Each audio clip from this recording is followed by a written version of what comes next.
Hi, I'm Patrick Murphy, and I'd like to share my story titled Wake Up Call, how I turned my Parkinson's disease diagnosis into fine art.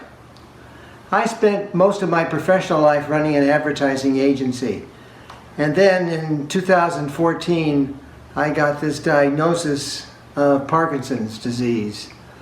Pow! It rocked my world. I realized that time was running short, and that if there was anything that I needed to do or wanted to do before the end, I'd better get to it. So the one compelling thing that I wanted to do was to develop my creativity and my art. I always wanted to do fine art, not just commercial art, but some fine art.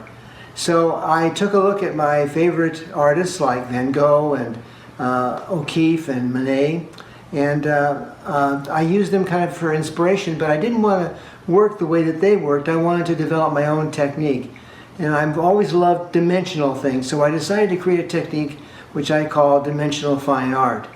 And it's working. I mean, I'm winning shows at the various places that I'm exhibiting.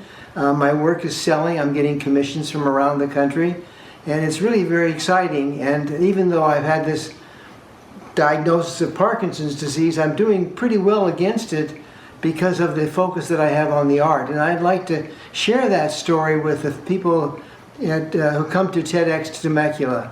I'd like to leave them feeling positive and uplifted, and most of all I want them to feel empowered, that even though the odds seem to be stacked against them, they can still do something with what the time is that they have left. So I hope to see you soon. Thank you very much. Here are a few examples of my dimensional art. I use these in my talk to demonstrate the various steps that I have taken in this discovery process. I also use them to point out the benefits that I'm receiving as I'm creating dimensional works of art. I'd love to show them to you in person. That's the best way to see them for sure. Thanks for taking time to review my work. Hope to see you soon.